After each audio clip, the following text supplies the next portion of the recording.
அனைவருக்கும் வணக்கம். நம்ம இந்தியன் எக்கனாமி பார்த்துட்டு இருக்கோம். மினரல்ஸ்னா என்ன? கனிமங்கள். இந்தியாவில் இந்த கனிமங்கள் சார்ந்து பொருளாதாரம் எப்படி இருக்குது அப்படின்னு பார்க்க போகிறோம். Minerals plays vital role in process of டெவலப்மெண்ட்டில் ஒரு முக்கியமான பங்கு வகிக்குது. ஏன்னா இரும்பாகட்டும், ஸ்டீல் ஆகட்டும், எஃகு ஆகட்டும், இந்த மாதிரி கனிமங்கள் வந்து நம்ம நாட்டில் இருக்கிறதுனால தான் அதை எக்ஸ்போர்ட் பண்ணுறது மூலமாக அது இண்டஸ்ட்ரிக்கு கரெக்டாக நிறைய விஷயங்களை வந்து அது கான்ட்ரிபியூட் பண்ணுறதுனால ஸோ கனிம வளம் அப்படிங்கிறது ஒரு நாட்டுடைய முன்னேற்றத்தில் கண்டிப்பாக முக்கியமான ஒரு விஷயம். சரிங்களா? To unshackle the hidden potential of the sector, இந்த செக்டாருடைய ஒரு ஹிடன் பொட்டன்ஷியலை வெளிக்கொண்டு வர்றதுக்காக கவர்மெண்ட் என்ன பண்ணியிருக்காங்க? 2015 ஒரு அமெண்ட்மெண்ட் வந்து கொண்டு வந்திருக்காங்க. அது என்ன? Mines and mineral development and regulation அப்படிங்கிற ஒரு ஆக்ட் இதுக்கு முன்னாடி இருந்தது. அதை என்ன பண்ணியிருக்காங்க? 2015 இந்த ஆக்ட் வந்து 1957 கொண்டு வந்துருக்காங்க. அதாவது என்ன act? Mines and mineral development and regulation act அப்படிங்கிற ஆக்டை 1957 கொண்டு வந்திருக்காங்க. அது 2015 வந்து கவர்மெண்ட் வந்து அமெண்ட் பண்ணியிருக்காங்க. இந்த அமெண்ட்மெண்ட் எப்படி இருந்துச்சு அப்படின்னா மேஜர் ஸ்ட்ரக்சரல் ரிஃபார்ம்ஸை கொண்டு வந்திருக்காங்க. நான் முன்னாடியே பார்த்துருப்போம். ஸ்ட்ரக்சரல் ரிஃபார்ம்ஸ்னால் என்ன? அந்த ஒரு அமைப்பு இருக்குது அப்படின்னா அந்த அமைப்புடைய ஸ்ட்ரக்சரையே, அதாவது அதுதான் வந்து மெயினே அப்படின்னா அதையே வந்து மாற்றுறதுக்கு பேர் தான் ஸ்ட்ரக்சரல் ரிஃபார்ம்ஸ் அப்படின்னு சொல்லுவாங்க. சரி, இந்த ஸ்ட்ரக்சரல் ரிஃபார்ம்ஸில் என்னென்ன கொண்டு வந்திருக்காங்க அப்படின்னு பார்க்கும்பொழுது சில விஷயங்கள் ரிஃபார்ம்ஸ் கொண்டு வந்திருக்காங்க. ஒன் பை ஒன்னாக பார்ப்போம். முன்னாடி எப்படி இருந்துச்சு அப்படின்னா ஃபர்ஸ்ட் கம் ஃபர்ஸ்ட் சர்வ் அப்படி தான் இருந்தது. ஃபர்ஸ்ட் கம் ஃபர்ஸ்ட் சர்வ்னா என்ன? இப்போ உதாரணத்துக்கு ஒரு கனிமூலம் இங்கேருந்து அங்கே எடுக்க போகிறோம் அப்படின்னா யார் வந்து கவர்மெண்ட்டை முதல்ல அப்ரோச் பண்ணுறாங்களோ அவங்களுக்கு அதை கொடுத்துருவாங்க. ஸோ அந்த மாதிரி தான் முன்னாடி இருந்தது. அதை என்ன பண்ணாங்க? அமெண்ட் பண்ணி ஆக்ஷன் மூலமாக, ஆக்ஷன்னா என்ன? ஏலம் மூலமாக கவர்மெண்ட்டுக்கு யார் நல்ல லாபத்தை கொடுக்குறாங்களோ அவங்களுக்கு கொடுக்க ஆரம்பித்தாங்க. அதன் பிறகு எஸ்டாப்ளிஷ்மெண்ட் ஆஃப் என்எம்இடினா என்ன? நேஷ்னல் மினரல் எக்ஸ்ப்ளோரேஷன் ட்ரஸ்ட் அப்படிங்கிற ஒரு ட்ரஸ்ட்டை ஆரம்பிக்கிறாங்க. அதன் மூலமாக அவங்க என்ன பண்ணியிருப்பாங்க? இங்கே இந்தியாவில் இருக்கக்கூடிய இடங்களில் ஆய்வு செஞ்சு எங்கெங்கெல்லாம் இந்த மாதிரி மினரல்ஸ்லாம் இருக்குது அப்படிங்கிறது அது ஒரு எக்ஸ்ப்ளோரேஷன் கமிட்டி. அதன் பிறகு uniform lease period of 50 years. இதை வந்து என்ன சொல்லியிருக்காங்க? ஒரு 50 வருஷமாக இப்போ கவர்மெண்ட் வந்து ஒரு இடத்த வந்து ஒரு சைட்டை ஒரு ப்ரைவேட் ஃபேமுக்கு வந்து கொடுக்குறாங்கன்னு வச்சுங்களேன். இப்போ உதாரணத்துக்கு இப்போ நம்ம ஏரியாவில் உதாரணத்துக்கு திருவண்ணாமலை வச்சுக்கலாம். திருவண்ணாமலையில் ஏதோ ஒரு இடத்த ஒரு ப்ரைவேட் ஃபார்முக்கு வந்து இங்கே இருக்கக்கூடிய இந்த ஸ்டீல்லாம் நீங்கள் எடுக்கிறதுக்காக உங்களுக்கு ஆக்ஷன் தராங்க அப்படின்னா ஏலத்தை விடுறாங்கன்னா அது வந்து ஒரு 50 வருஷத்துக்கு கொடுப்பாங்க. இதே வேறு இடம், சென்னையில் ஒரு இடம்னா அங்கே வந்து 100 வருஷத்துக்கு கொடுப்பாங்க. இப்படி மாறி மாறி இருக்கிறத யூனிஃபார்ம் பண்ணுறாங்க. எந்த ஒரு இந்த மாதிரி மினரல் சைட்டை நீங்கள் ஒரு ஃபேமுக்கு கொடுத்தாலும் அது 50 வருஷத்தில் கொடுக்கணும் அப்படிங்கிற அந்த லீஸ் பீரியடை 50 வருஷமாக மாற்றுறாங்க. அதன் பிறகு dispensing of requirement of previous approval of the central government for grant mineral concession other than the atomic. அதாவது என்ன சொல்கிறாங்க? இந்த mineral atomic minerals and goal and lignite இதை தாண்டி மற்றதெல்லாம் ப்ரைவேட்டு கொடுங்க. அதாவது இந்த அணு சார்ந்த கனிமங்கள், அப்புறம் நிலக்கரி, இந்த லிக்னைட் இதெல்லாம் சேர்ந்து இதை தவிர்த்து மற்ற எந்த ஒரு கனிம இது வடமாக இருந்தாலும் சரி அதை நீங்கள் ப்ரைவேட் கொடுக்கலாம். இதெல்லாம் வந்து கவர்மெண்ட் தான் நடத்தணும் அப்படிங்கிற மாதிரியான சட்டங்களை கொண்டு வராங்க.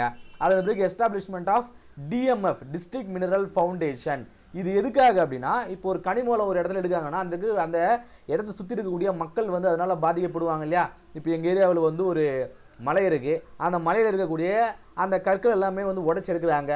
மலையுமே வந்து கனிம வளம் தான். மலையுமே வந்து அதில் இருக்கக்கூடிய அந்த பாறைகள் எல்லாமே வந்து உடச்சி எடுக்கிறாங்க இல்லையா? அதன் காரணமாக அந்த பக்கத்தில் இருக்கக்கூடிய கிராமவாசிகள்லாம் வந்து கலெக்டரோட மனு கொடுத்தாங்க. இதுமாதிரி ஒவ்வொரு முறையும் அங்கே அந்த வெடிக்குண்டுனா அது அந்த பாறைகளை வெடிக்கிறதுக்கு வெடி வைப்பாங்க இல்லையா?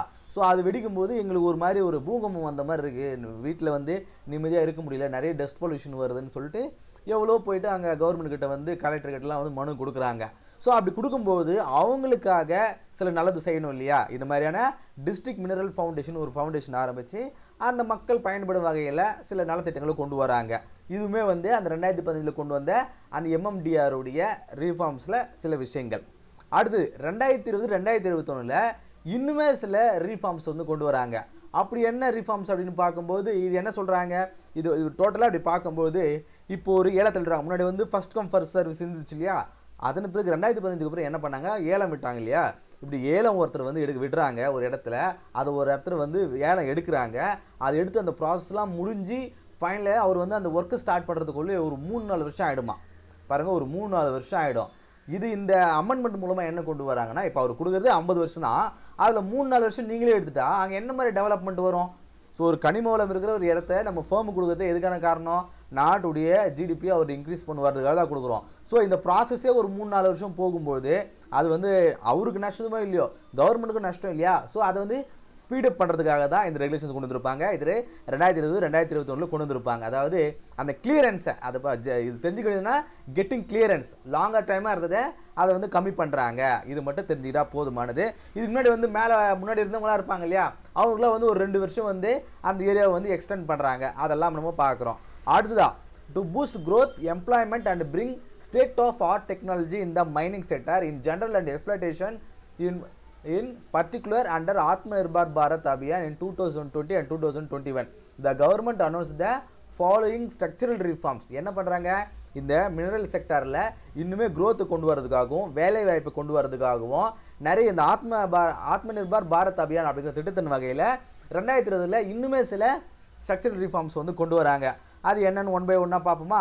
Seamless composite exploration of mining cum production cum regime. அதாவது நிறைய தேடணும், அந்த மினரல்ஸ்லாம் வந்து எங்கெங்கெல்லாம் இருக்கும் அப்படிங்கிறத தேடி அதை ப்ரொடக்ஷன் எடுக்கிறதுக்கான அந்த திட்டங்கள் வகுக்கிறது. இப்போது ரீசெண்டாக வந்து மதுரையில் வந்து என்ன சொல்லியிருக்காங்க, டங்ஸ்டன் எடுக்கிறதுக்காக நிறைய இந்த மாதிரி விஷயங்கள்லாம் கொண்டு வந்துருக்காங்க இல்லையா. ஸோ அதெல்லாம் இந்த ஸ்ட்ரக்சரல் ரிஃபார்ம்ஸில் கொண்டு வரப்பட்ட திட்டங்கள்லாம். அதன் பிறகு 500 mining blocks offer through open and transparent auction process. அதாவது 500 மைனிங்களை வந்து ஆக்ஷன் கேலங்க மூலமாக விட்டுக்கிறாங்களாம். இதுக்கு முன்னாடி அதுக்கு பிறகு அந்த ரிஃபார்ம்ஸுக்கு பிறகு ஒரு 500 இடங்களை, இந்தியா முழுக்க ஒரு 500 இடங்களை இங்கெல்லாம் கனிம வளங்களை வெட்டி எடுக்கிறதுக்கான பர்மிஷன் வந்து கொடுத்துருக்காங்க. அதன் பிறகு joint auction of bauxite and coal mineral blocks ரெண்டுத்தையும் சேர்ந்த மாதிரியான ஆக்ஷன் வந்து கொடுத்துருக்காங்க. பாக்சைட் எடுக்கிறதுக்காகவும் கோல் எடுக்கிறதுக்காகவுமே ஆக்ஷன் வந்து கொடுத்துருக்காங்க. அது வந்து removal of distinction between captive and non captive மைன்ஸுங்க.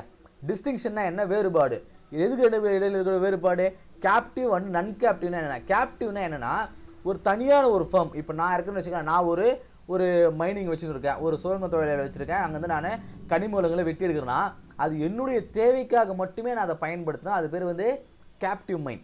நான் கேப்டிவ் மைன்னா நான் அதில் இருக்கக்கூடிய அந்த கனிம வளங்களை என்னுடைய சொந்த உபயோகத்துக்காகவும் ப்ளஸ் வந்து அதை நான் சேலும் பண்ணுவேன். ஸோ அதை தான் வந்து நான் கேப்டிவ் மைன்ஸ் சொல்லுவாங்க. இது ரெண்டுத்தில் இருக்கக்கூடிய அந்த வேறுபாடுகளை ரிமூவ் பண்ணுறாங்க. அதன் பிறகு mineral index of different mineral, நிறைய மினரல்ஸ் வந்து இண்டெக்ஸ் வைஸாக பண்ணுறாங்க. அது பிறகு rationalisation of stamp duty, stamp டியூட்டியை வந்து எல்லாத்துக்கும் வந்து பொதுப்படியாக வந்து ஒரே மாதிரி இருக்கிற மாதிரி சேஞ்ச் பண்ணுறாங்க. இதெல்லாம் வந்து 2021 கொண்டு வந்த இந்த ஸ்ட்ரக்சரல் ரிஃபார்ம்ஸ். இந்த கிளாஸில் நாம் மினரல் செக்டார் இருக்கக்கூடிய முக்கியமான விஷயங்கள் என்ன ரிஃபார்ம்ஸ் கொண்டு வந்தாங்க, அது எதுக்கு எந்த வகையில் அது நாட்டுடைய ஜிடிபியில் கான்ட்ரிபியூட் பண்ணுது அப்படிங்கிறத இந்த கிளாஸில் பார்த்தோம்.